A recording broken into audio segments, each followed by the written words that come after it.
पूर्णात् पूर्णमुदच्यते पूर्णस्य पूर्णमेवावशिष्यते। ओम शांति शांति शांति। सर्ववेदांत सिद्धांत गोचरं तमगोचरं गोविंदं परमानंदं सद्गुरुं प्रणतोऽस्म्यहम्।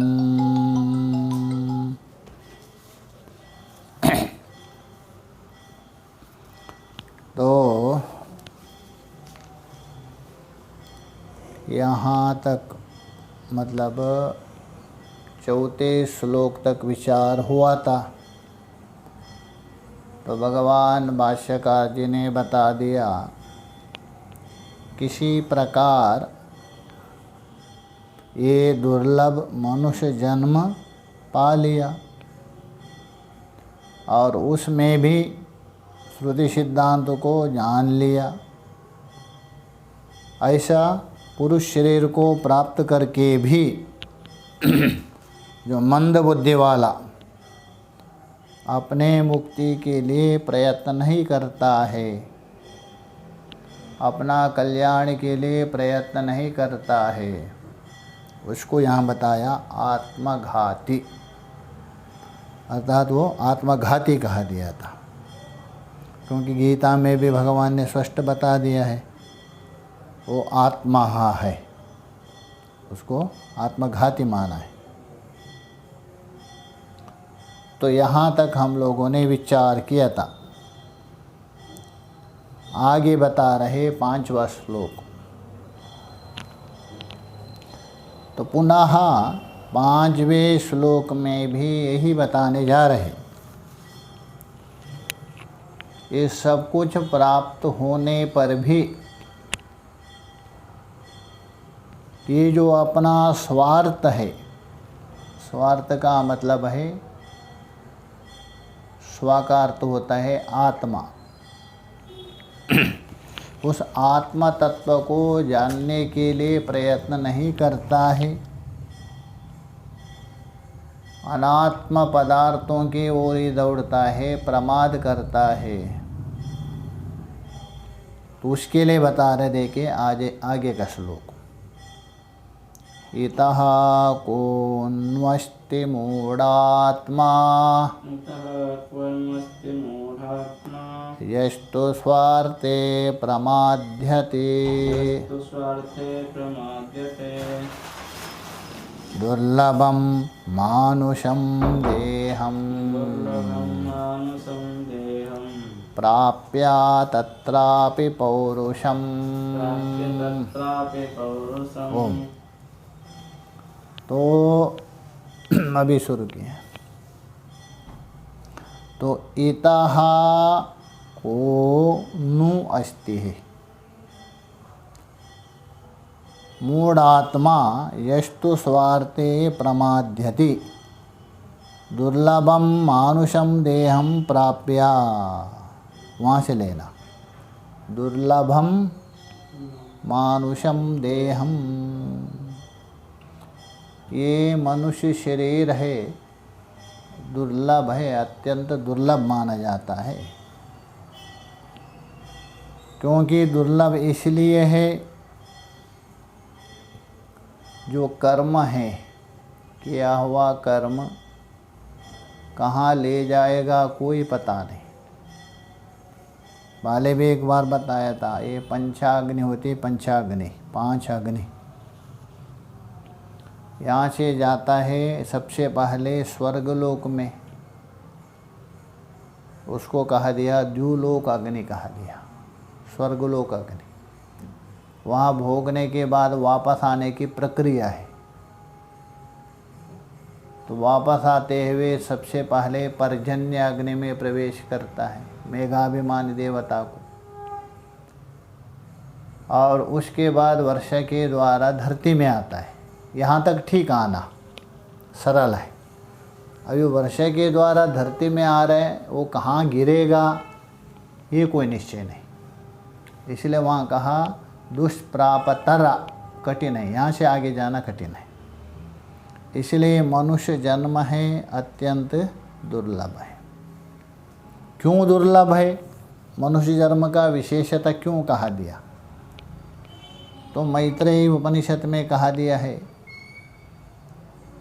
देहो देवालया प्रोक्ता सजीवा केवला शिवा त्यजेद अज्ञान निर्माल्यम सोहम भावेन पूजयेत। ये शरीर है ना, मंदिर माना है, मंदिर। शरीर की निंदा भी किया है शास्त्र में, ऐसा नहीं, बहुत निंदा की। निंदा इसलिए किया है, उस शरीर के द्वारा यदि अनात्मा की ओर जाते हो, भोग प्रदान मानते हो, संसार के ओर ही जाते हो, तो ऐसा शरीर निंदनीय है। और यदि उस शरीर में रहते हुए उस परमात्मा को आप प्राप्त करते हैं तो उसकी प्रशंसा भी की है। इसलिए देहो देवालय माना है, मंदिर माना है, प्रोक्त। अच्छा, यदि मंदिर है, मंदिर में तो भगवान भी रहते हैं, बिना भगवान से मंदिर कोई महत्ता नहीं है। कौन है? सजीवा केवला शिवा, ये जीव ही क्या है? शिव है। अच्छा, यदि जीव ही शिव है, उसका दर्शन क्यों नहीं होता है? होना चाहिए। तो बता रहे, दर्शन इसलिए नहीं होता है जो अज्ञान रूप निर्माल्य है। जैसा अभिषेक करते श्रावण मास में बेलपत्रा चढ़ाते शिव जी का जो पिंड है ढक जाता, दिखता नहीं। उसको देखने के लिए क्या करना पड़ेगा? उसको हटाना पड़ेगा। वैसे ही यहाँ अज्ञान रूप निर्माल्य पड़ा है। जब तक इसको नहीं हटाएंगे तब तक उस शिव का दर्शन नहीं होगा।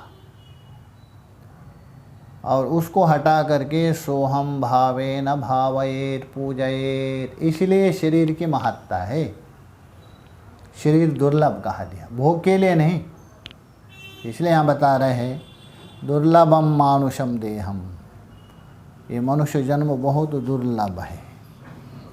चलो, उसमें भी तत्रापि पौरुषम, पुरुषत्व रूप बन गए। पहले भी कहा दिया था, पुरुषत्व का इसलिए विशेष है, वो कहाँ भी जाके किसी प्रदेश में निर्जन में भी जाके साधना कर सकते, इतना स्त्री आदि नहीं कर सकते। इसलिए पुरुष का विशेषता दिया। तो वहाँ पुरुष शरीर पाना और भी क्या है? दुर्लभ है। इसलिए बोला दुर्लभम मानुषम देहम प्राप्यम तत्रापि पौरुषम।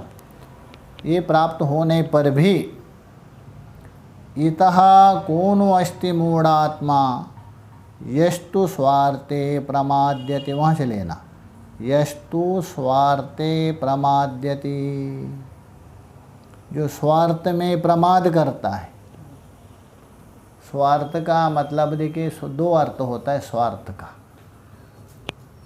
लोक में कहते ये व्यक्ति स्वार्थी है, अच्छा नहीं मानते ना स्वार्थी को, किंतु स्वार्थी अच्छा भी है, स्वार्थ खराब नहीं है। तो स्वार्थ का अर्थ पहले समझना पड़ेगा, किस अर्थ में प्रयोग होता है करके। स्व का अर्थ होता है, चार अर्थ होते हैं। एक स्व का अर्थ शरीर भी होता है, एक स्व का अर्थ आत्मा भी होता है, दोनों प्रयोग होता है। अभी देखिए, यदि शरीर के लिए आप, शरीर के भोग के लिए माता पिता और अन्य जो आपने, जो भी हमारे से बड़े हैं, उनको छोड़ करके भाग जाते हैं, वो उसको स्वार्थी कहा दिया समाज ने। केवल अपना शरीर पोषण करने के लिए, शरीर के सुख के लिए उसको स्वार्थी कहा दिया। जैसे देखा जाता है कोई लड़की माता पिता को धोखा देकर भाग जाते किसी पुरुष के साथ, वो क्यों? वो शरीर को देखकर भाग रहे, शरीर के पीछे भाग रहे, वो स्वार्थी। समाज में उसी को निंदा का। एक जो स्वार्थ है अपना आत्मा, परमात्मा, उस परमात्मा के लिए, परमात्मा को जानने के लिए जो जाता है, वो जो स्वार्थी है, वो श्रेष्ठ माना है। उसके लिए शास्त्र ने विधान किया है, आत्मार्थम सर्वम त्यजेत, अपने कल्याण के लिए आप सब कुछ त्याग दे दो। जो जिम्मेदारियां भी, हाँ, जो ये जिम्मेदारी हो तो अलग बात है। यदि आपको पूर्ण वैराग्य यदि है ना, उस समय जिम्मेदारी भी समाप्त हो जाती, पूर्ण वैराग्य यदि। यदि संसार में कुछ है तभी जिम्मेदारी किसको सौंपना पड़ता है, अवश्य है। इसलिए आत्मार्थम सर्वम त्यजेत, आत्मा के लिए सब कुछ त्यागना चाहिए अपना कल्याण के लिए। और वो जो स्वार्थी है उसको स्वार्थ नहीं माना जाता है, क्योंकि उससे क्या होता है, कुलम पवित्रा जननी कृतार्था, उसका कुल पवित्र हो जाता है, माता भी उनकी कृतकृत्य होती है, और जिस धरती में जन्म लिया है वो भी पवित्र होता है। इसलिए उसको स्वार्थी नहीं माना जाता। इसलिए हम बता रहे थे कि स्वार्थे प्रमाद्यति, अपना स्वार्थ में, स्वार्थ बोल दो अपना आत्मा में, परमात्मा में, कल्याण में प्रमाद करता है। अच्छा, क्यों प्रमाद करता है वो, कारण क्या है? व्यक्ति जो प्रमाद जो कर रहा है, जो अच्छे वस्तु आपके पास है, खराब वस्तु भी है, तो अच्छे वस्तु को छोड़ करके, स्वार्थ को छोड़ करके जो अनात्म पदार्थ में जा रहे हैं, ये प्रमाद है। क्यों कर रहे हैं? कारण है कामना, उसके अंदर पड़ी हुई वासना। तो कामना है, वासना है, ये आपके स्वार्थ में जाने नहीं देते हैं। स्वार्थ का मतलब आत्म तत्व, परमात्मा लेना, वो स्वार्थ नहीं लेना। तो इसलिए वहाँ बता दिया है शास्त्र में, कामांधकारेण निरुद्ध दृष्टि मुह्यति असति अपि अबालः स्वरूपे नहीं असदृष्टेर असतः सतो वा सुखत्व दुःखत्व विचारणास्ति, ऐसा कहा दिया है। कामांधकारेण, उसके अंदर जो कामना पड़ी है, वासना पड़ी है, अनेक प्रकार की इच्छा पड़ी है, वो क्या करती है, जो विचार दृष्टि है ना, स्वार्थ के ओर जाने के दृष्टि को रुकावट करती, जाने नहीं देती। अपना जो आत्मा है, परमात्मा है, उसका खोज में जाने के लिए नहीं देता है, निरुद्ध दृष्टि। और वो निरुद्ध होने के क्या करता है, उससे मोह्यति, बाह्य विषयों में मोहित होता है। बाहर का जो संपत्ति है, धन है, स्त्री है, उनमें जाके मोहित हो जाता है। नहीं असदृष्टि है, जो असदृष्टि है, असत का मतलब अनात्मा दृष्टि, सांसारिक दृष्टि, विषयक दृष्टि, वो सत के ओर नहीं जा सकती, परमात्मा को खोज नहीं कर सकती। उसको ये भी पता नहीं ये सुख है अथवा दुख है, ये भी विचार नहीं कर सकता है, क्योंकि उसके अंदर जो कामना पड़ी है ना, उसे वो भूल जाता है। इसलिए यहाँ कामना ही है, क्या करता है, स्वार्थ से प्रमाद करवाता है। और वहाँ कहा दिया, कामना का बीज है संकल्प माना है। संकल्प से आपके अंदर कामना, मुझे ये करना है, मुझे वो करना है, जो संकल्प है उसे कामना उत्पन्न होती। कामस्य बीजम संकल्प, भगवान भाष्यकार जी ने बता दिया है। संकल्पादेव जायते, संकल्प से कामना उत्पन्न होती। संकल्प पहले कोई ना कोई आप निर्णय करते करना, उसके बाद धीरे धीरे कामना उत्पन्न होती। इसलिए जो कामना है क्या करती है, अतोह अंतस्थितः काम वेगात्। अच्छा, ये कामना रहती कहाँ? शरीर में? शरीर में नहीं रहती है, शरीर तो नष्ट। आत्मा में भी नहीं रहती, इसलिए मन में रहती है। सारा मन की धर्म, मन का धर्म। जैसा जागृत में मनुष्य के अंदर कामना रहती, स्वप्न में भी कामना रहती है। गाढ़ा निद्रा है जिसको सुषुप्ति कहते हैं, डीप स्लीप, कहाँ कामना है? इसलिए आपका मन जाके लीन हुआ, इसलिए वहाँ कामना नहीं रहती। इसलिए कामना मन में, मन है तो कामना है, मन नहीं है कामना नहीं है। तो इसलिए बता रहे अंतरः स्थितः काम वेगात्, अंदर पड़ी हुई जो कामना है उसके वेग से वो बैठने नहीं देता है मनुष्य को। कितना भी कहो थोड़ा बैठो ध्यान करो, नहीं बैठने देंगे, वो खींच के ले जाएंगे। स्वामी से बोलते हैं मन है ही नहीं। हाँ, बोलते हैं कि मन अपने संकल्प से है, पर मन है तो नहीं। नहीं, वही संकल्प है, वही मन है। संकल्प विकल्प होता है, वही मन है, वही खुरापात करता है। वो यदि ठीक हो गया आपका, बस काम हो गया। मन का ही खेल है, कितना ही कहे बैठो ध्यान करो, नहीं, वो क्यों मन खींच के ले कामना। इसलिए हम बता रहे भगवान भाष्यकर अतो हो अंतर्स्थित काम वेगाद भोग्य प्रवृत्ति। ये भोग्य में प्रवृत्ति ले जाते स्वतः, तो इसलिए तेनैव सर्वजंतु नाम कामना बलवत्तः। सबसे प्राणियों में बलवान कामना मानी जाती है। जो कामनाओं को जीत जाता है वही महापुरुष माना जाता है। इसीलिए यहाँ बता रहे स्वार्थे प्रमाद्यति। स्वार्थे बोल दो, अपना आत्मा है ना, उस आत्मा के उद्धार के लिए, आत्मा के कल्याण के लिए, शरीर जिसके लिए प्राप्त हुआ उसके लिए वो क्या करता है, प्रमाद करता है। और गीता में स्पष्ट बता दिया है, प्रमाद जो करता है वह अपना उद्धार नहीं कर सकता है, दूसरा कोई उद्धार नहीं कर सकते, अपने आप को स्वयं उद्धार कर सकते। हाँ, गुरु क्या करेंगे, आपको सबसे ज़्यादा निकट तक पहुंचा देंगे, उद्धार करने के मार्ग बताएंगे। इसलिए गुरु श्रेष्ठ है। इसलिए वहाँ गीता में जो बता देंगे, उद्धरेदात्मनात्मानं नात्मानं अवसादयेत् आत्मेवाह्यात्मना बंधो रात्मेवा रिपुरात्मना। भगवान स्वयं बोल रहे वहाँ, उद्धरेदात्मनात्मानं, स्वयं स्वयं का उद्धार करो, अपने अपना कल्याण करो। नात्मानम अवसादयेत्, प्रमाद के कारण अपना स्वार्थ को नीचे मत गिराओ।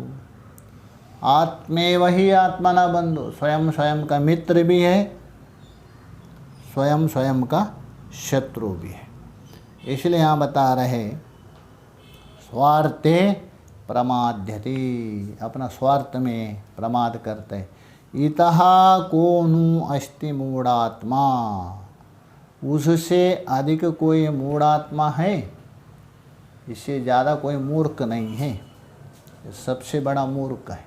संसार में एक से एक मूर्ख मिलेंगे, एक से बढ़कर एक मूर्ख मिलेंगे, किंतु अपना स्वार्थ, अपना कल्याण वो नहीं करता है, वो सबसे मूर्ख माना जाता है। इसलिए बोल रहे इतः कोनु अस्ति मूढ़ात्मा, इससे बढ़कर मूढ़ कोई है नहीं। मूढ़ का मतलब है विचार नहीं जिसके अंदर। ये शरीर मिला है, क्यों है विचार करता नहीं, और शरीर को सब कुछ मानता है। शरीर तो क्या है, एक दिन नष्ट होने वाले, ये निश्चय है। कितने बड़े महापुरुष आ गए, शरीर को सब छोड़ के गए, तो भी हम स्मरण करते क्यों? क्योंकि अपना स्वार्थ है, आत्मा है, तत्व को लोगों ने जान लिया। इसलिए तो इसलिए हम बता रहे हैं इता कोनु अस्ति मूढ़ात्मा। और आगे जो बता रहे, आप सब कुछ करो संसार में, किंतु जब तक जीव और परमात्मा एक बोध ना हो, दो नहीं है, एक चीज़ है, ये ज्ञान ना हो, तब तक ये दुख की निवृत्ति नहीं होगी, ना मोक्ष संभव नहीं। इसको बताने जा रहे, देखिए आगे के श्लोक में, आगे के श्लोक में यही बता रहे। देखिए वदन्तु शास्त्राणि यजन्तु देवान्, वदन्तु शास्त्राणि यजन्तु देवान्, कुर्वन्तु कर्माणि भजन्तु देवताः, कुर्वन्तु कर्माणि भजन्तु देवताः, आत्मैक्यबोधेन विना विमुक्ते, आत्मैक्यबोधेन विना विमुक्ति, न सिद्ध्यति ब्रह्म शतान्तरेऽपि। सिद्ध्यति ब्रह्म शतान्तरेऽपि। वदन्तु शास्त्राणि यजन्तु देवान् कुर्वन्तु कर्माणि भजन्तु देवताः आत्मैक्यबोधेन विना विमुक्तिर्न सिद्ध्यति ब्रह्म शतान्तरेऽपि।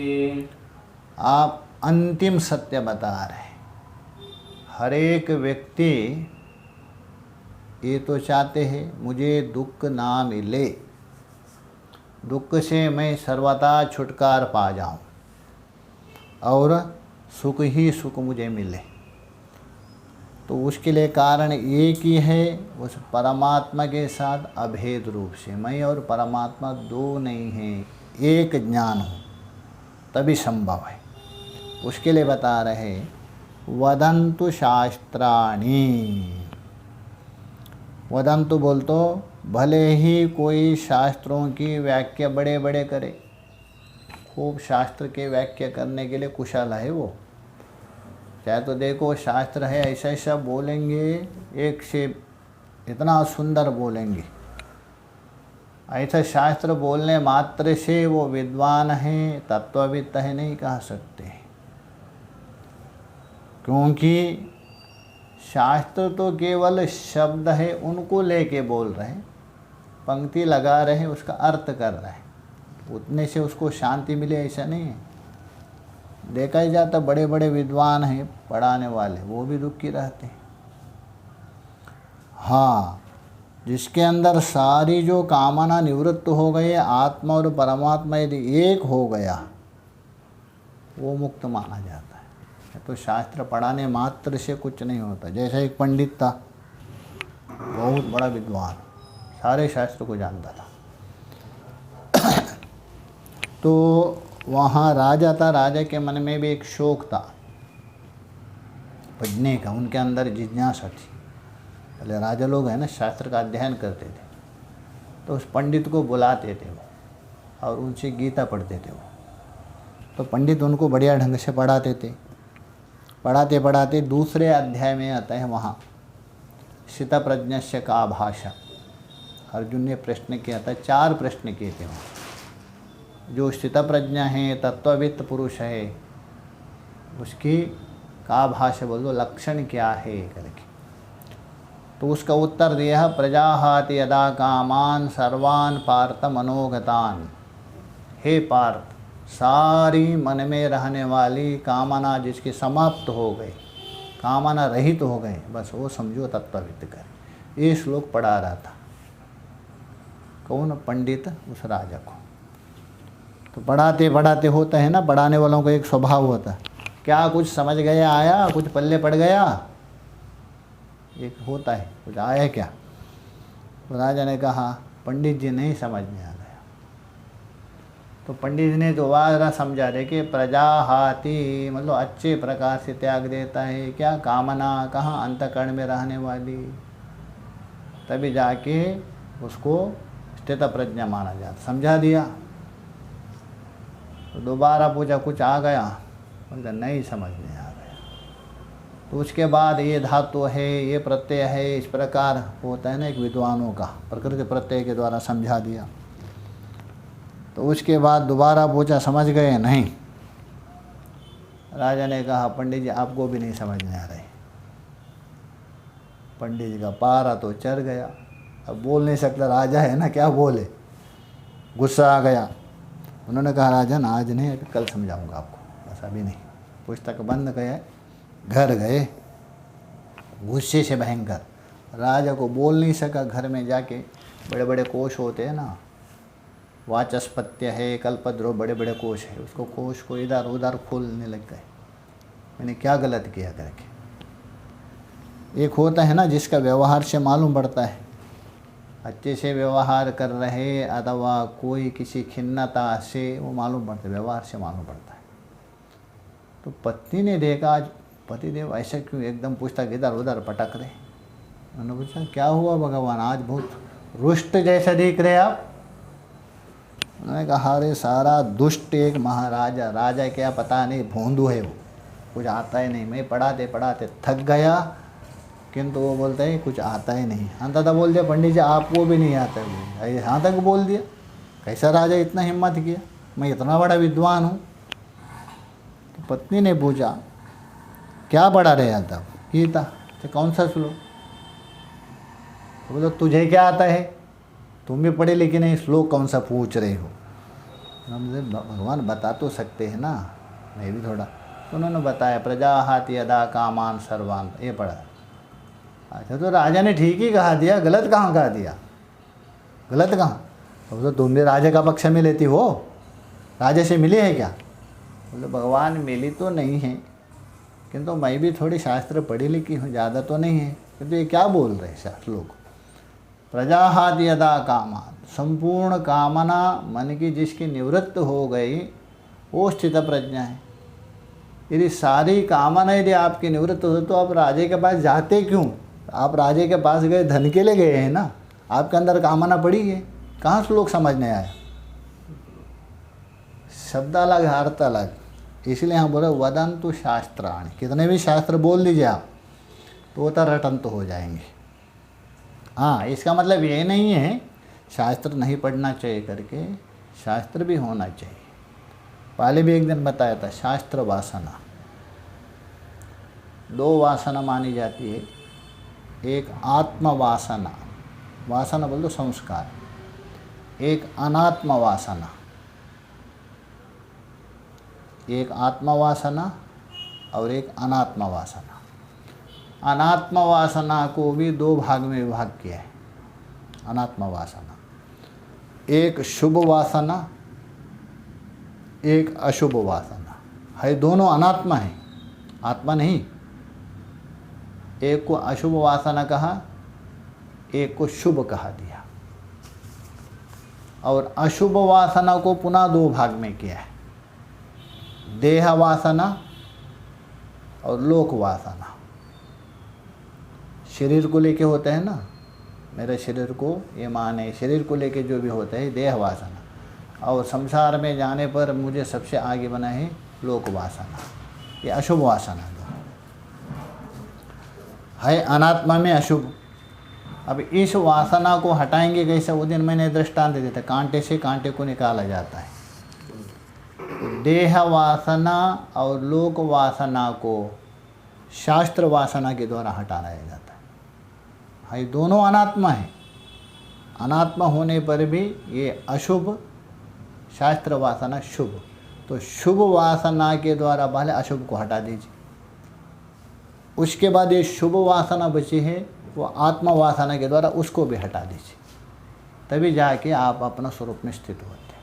तब तक शास्त्र भी आवश्यक है। इसलिए बोला वदंतु शास्त्राणि। शास्त्र यदि कितने भी आप बकान करें, शास्त्र की व्याख्या करें, यजंतु देवान, अथवा देवताओं का यजन करे, बड़े बड़े देवताओं का पूजा करे, अनुष्ठान करे। ऐसा तो नहीं है। देवताओं का यजन करने के लिए भगवान ने स्वयं गीता में बता दिया है, स्पष्ट कहा दिया है वहाँ गीता में, तैर्दत्तान अप्रदायेभ्यो यो भुंक्ते स्तेन एव सा।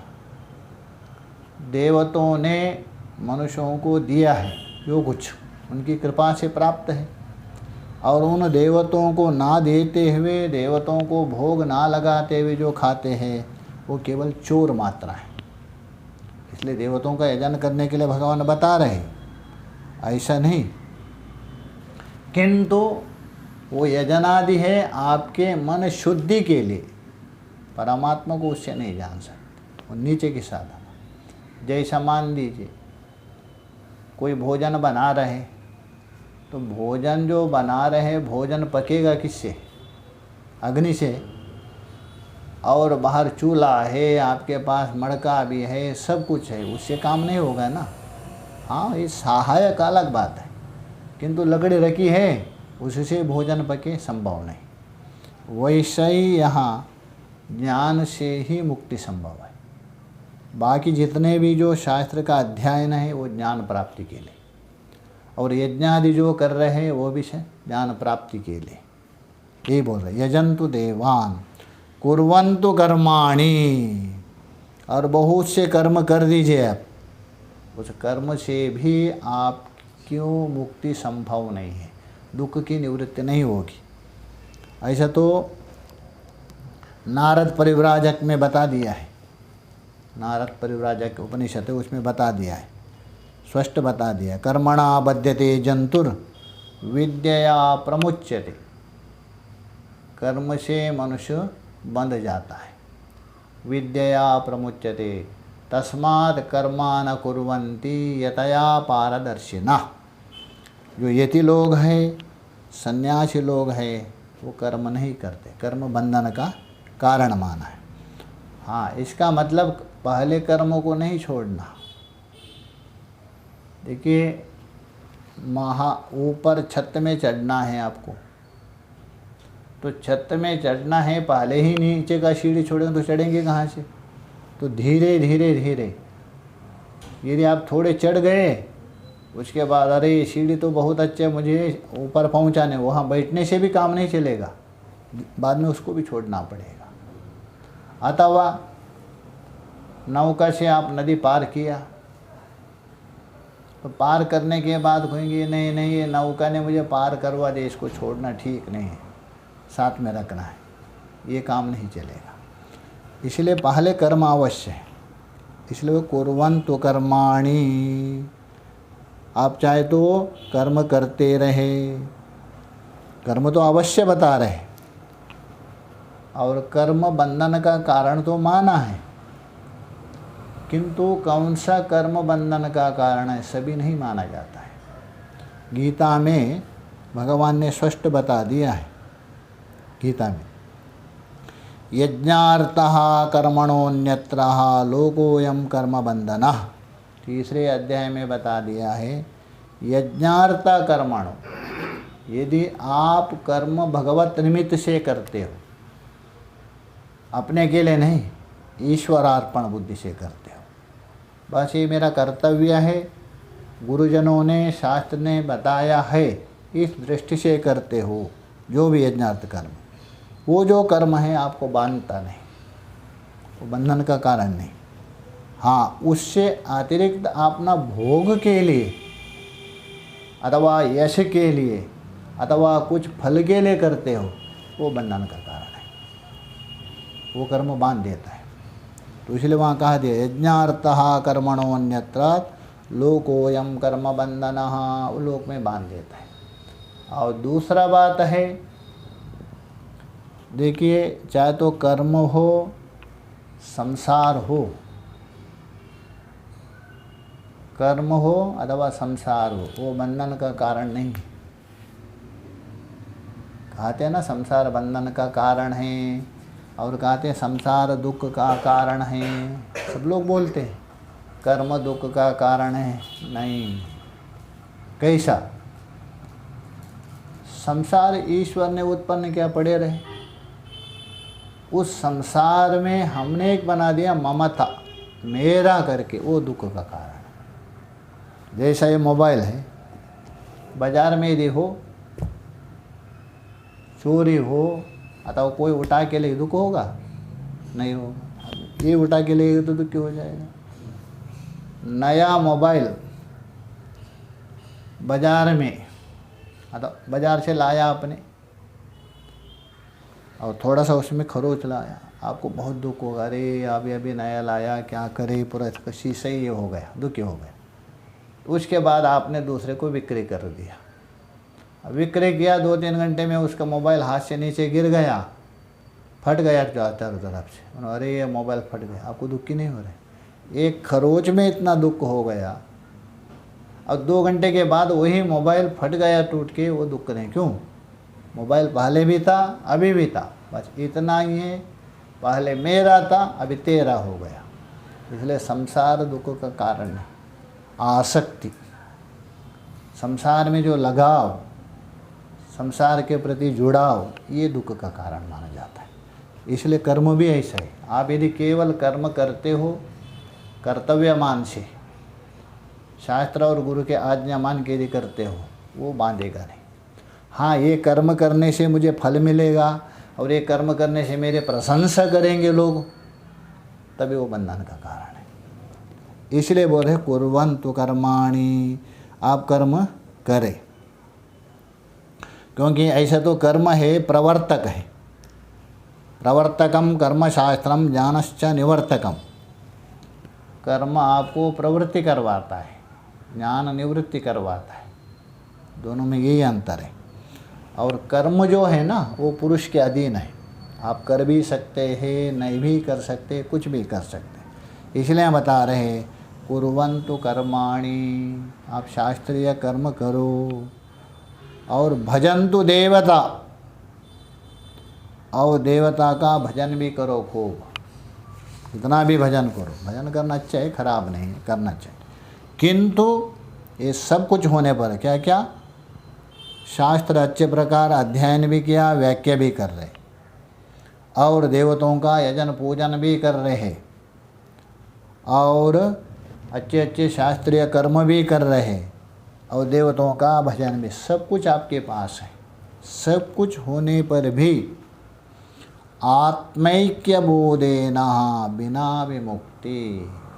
जैसा मान लीजिए कोई स्त्री है, खूब सजा दिया आपने, सोना चांदी से सारा पूरा से, किंतु वस्त्र नहीं है, शोभा कहाँ रहेगी उसकी? सब कुछ होने पर भी शोभा नहीं रह सकती। वैसे ये सब कुछ है आपके पास, तो भी आत्मा ऐक्य बोधेन, आत्मैक्य बोधेन बोल तो ये आत्मा और परमात्मा दो चीज़ नहीं है, आत्मा और परमात्मा है, एक है। अलग कैसा हुआ? उपाधि के कारण। जैसा बिजली सभी में क्या है? एक है। ये अलग अलग क्यों दिख रहे? बाहर जो लगा दिया आपने बल्ब, उसके कारण अलग अलग अलग हो रहे। वो थोड़ा सा जल रहा है, ये ज़्यादा जल रहा है, इधर जल रहा है, अलग अलग, किंतु मूल में क्यों नहीं? बिजली एक है। तो वैसे ही सभी के अंदर एक परमात्मा है, दो हो ही नहीं सकता है। वो अलग अलग अलग दिख रहे हैं, इसको लेके हम अलग अलग मानते हैं। इसलिए हम बोल रहे हैं आत्मैक्य बोधेन, आत्मा का और परमात्मा का, ब्रह्म और आत्मा का एक बोध होना। तो एकत्व जो बोध होता है शास्त्र करवा सकते हैं और गुरु करवा सकते हैं, अपने आप नहीं। गुरु और शास्त्र से अतिरिक्त संभव नहीं है, क्योंकि ये जो कर्म है ना, कर्ता के अधीन है। कर्म तो आप स्वयं कर सकते हैं, आपके अधीन है। बस शास्त्र ने बताया, उसके अनुसार आपने कर्म किया, आपके अधीन है। इसलिए कहा दिया है कर्तृतंत्रम भवेत् कर्म। चाहे तो सो भी सकते हैं, कर भी सकते हैं, नहीं भी कर सकते, कर्ता के अधीन है। और कर्म तंत्रम शुभाशुभम, कर्म के अधीन है पुण्य पाप। आपने यदि अच्छा कर्म किया आपको पुण्य मिलेगा, खराब कर्म करके सोच रहे मुझे पुण्य मिले, नहीं होगा। वो आपने किया हुआ कर्म के अधीन है। कर्म है आपके अधीन, और किया हुआ कर्म के अधीन है पुण्य पाप है। यदि आप अच्छा कर्म किया पुण्य है, और पाप कर्म किया पाप मिलेगा। प्रमाण तंत्रम विज्ञानम, जो ज्ञान होता है ना वो प्रमाण के अधीन। जैसा ये पुस्तक को आप देख रहे, पुस्तक का ज्ञान हो रहा है, इसके लिए कोई घंटी बजाना, अगरबत्ती दिखाना कोई ज़रूरत नहीं। आँख खोल दिया, हाँ आँख ठीक होना चाहिए, तो आपको पुस्तक का ज्ञान होगा। इसलिए जो भी ज्ञान होता है वो प्रमाण के अधीन। शब्द बोल रहे, कान यदि ठीक है उससे ज्ञान होगा, उसके लिए कोई दूसरा कोई जरूरत नहीं, प्रकाश विकास। तो इसलिए प्रमाण के अधीन विज्ञान है। यदि यहाँ प्रमाण कौन है? शास्त्र प्रमाण, गुरु का वचन प्रमाण। यदि है ठीक से आपको ज्ञान हो सकता है। छांदोग्य उपनिषद में है ना, श्वेत केतु को अपने पिता ने 9 बार उपदेश किया था तत्त्वमसि, 9वें बार में जाके उसको ज्ञान हुआ था। तत्त्वमसि करके उपदेश किया था, अहम ब्रह्मास्मि। इसलिए यहाँ बता रहे हैं प्रमाण तंत्रम विज्ञानम, जो भी ज्ञान होता है वो प्रमाण क्या है। और माया तंत्रमिदम जगत, ये जगत दिख रहे ना, ये माया के अधीन है। जब तक माया है तब तक जगत, माया समाप्त हो गई जगत नहीं। जैसा जादूगर देखी क्या क्या जादू दिखाते, बस जब तक वो जादू माया है उसकी जादू तब तक दिखेगा, तो समाप्त होने के बाद कुछ भी है नहीं। ऐसे ही यहाँ जगत भी जादूगर के समान। इसलिए हम बता रहे आत्मा ऐक्य बोधेना, ऐक्य बोल तो एकत्व, बिना उससे बिना न विमुक्ति ही, मुक्ति नहीं है। मुक्ति का मतलब है सारे बंधन से छूट जाना। ऐसा तो हम 5 बंधनों से बंधे हैं। सबसे पहले बाहर जो अन्नमय शरीर है ना, शरीर से बाहर का है, इसको अन्नमय कोश। उसके बाद प्राणमय कोश है, और उसके मनोमय कोश में बंधे हैं। उसके बाद विज्ञानमय कोश में बंधे हैं। उसके बाद आनंदमय कोश में बंधे, 5 से बंधे हैं। अथवा उसको संक्षेप करेंगे तो 3, ये स्थूल शरीर, सूक्ष्म शरीर, कारण शरीर, ये 3 बंधनों से जकड़े हैं। और तीनों बंधन से रहित तभी होगा ये ज्ञान रूप अग्नि से संभव। इसलिए बोल रहे हैं आत्मैक्य बोधेन बिना विमुक्ति, ये मुक्ति संभव नहीं। हाँ, मुक्ति तो चाहिए, स्वयं अपने आप को छुटकार पाना, दूसरा नहीं। न सिद्ध्यति, मुक्ति नहीं सिद्ध होगी। जैसा मान लीजिए पेड़ को आपने पकड़ दिया, वो पेड़ को आपको स्वयं को छोड़ना पड़ेगा। बहुत लोग बोलते हैं ना, संसार ने मुझे पकड़ा है, ऐसा बोलते बहुत लोग। महाराज संसार ने पकड़ दिया, संसार को छोड़ेंगे कैसा? अरे संसार ने नहीं आपको पकड़ा, आपने पकड़ा है। संसार जड़ है, आपको कैसा पकड़ेंगे? संभव नहीं। ऐसा था एक महात्मा के पास आते थे कोई शिष्य, बार बार समझाते थे, देखो तुम संसार में हो, ठीक अच्छी बात है, संसार में रहो, कुछ भगवान का भजन भी करो। उन्होंने कहा क्या करें महाराज, मुझे संसार ने ऐसा पकड़ा है, छोड़ नहीं सकता। तो गुरु ने कहा अरे संसार नहीं पकड़ा है, तूने पकड़ा है। नहीं गुरुजी, मैं तो छोड़ना चाहता हूँ, संसार ने पकड़ा। समझाते समझाते एक दिन कहा दे चलो आज घूमने चलो, साथ में ले गए। जाते बहुत बड़ा एक पेड़ था, उस पेड़ को पकड़ दिया गुरुजी ने, और बोलो चिल्लाने लगा अरे मुझे छुड़ाओ करके। तो उतने में वो बोलते गुरुजी क्या छुड़ाओ, आप ही छोड़ दीजिए हाथ, आपने पकड़ा है पेड़ को। अच्छा मैंने पकड़ा हूँ? तो वैसे ही उन्होंने कहा आपने संसार को पकड़ा, संसार ने आपको नहीं पकड़ा। इसलिए बोले न सिद्ध्यति ब्रह्म शतांतरेपि, अर्थात 100 कल्प भी बीते ब्रह्म के तभी मुक्ति नहीं होगी। और मुक्ति के बिना ये परमानंद जो आनंद है, मस्ती आए ना, मुझे मेरी मस्ती कहाँ लेके आए, वो मस्ती नहीं आ सकती। जो बड़े बड़े महापुरुष हो मस्ती में आए वो शेष। इसीलिए ये जो बताए हैं ना, वो शास्त्र है, देवता का यजन है, कर्म है और पूजन आदि है ना, ये सहायक, ये भी अवश्य है। अधिकारी भेद है, अधिकारी भेद है, धीरे धीरे धीरे धीरे जाने के लिए एक रास्ता है। किंतु मुक्ति तो होगा जीव और ब्रह्म का एकत्वेन ही संभव है महावाक्य से, ये बता दें। और इसी विषय को लेके आगे बृहदारण्य का दृष्टांत देंगे, याज्ञवल्क्य अपना जो पत्नी का संभाषण करें। ओम पूर्णमदः पूर्णमिदं पूर्णात् पूर्णमुदच्यते पूर्णस्य पूर्णमादाय पूर्णमेवावशिष्यते। ओम शांति शांति शांति। शंकरं शंकराचार्यं केशवं बादरायणं सूत्रभाष्यकृतो वन्दे भगवन्तौ पुनः पुनः। ईश्वरो गुरुरात्मेति मूर्तिभेदविभागिने व्योमवद्व्याप्तदेहाय दक्षिणामूर्तये नमः। ओम शांति शांति शांति।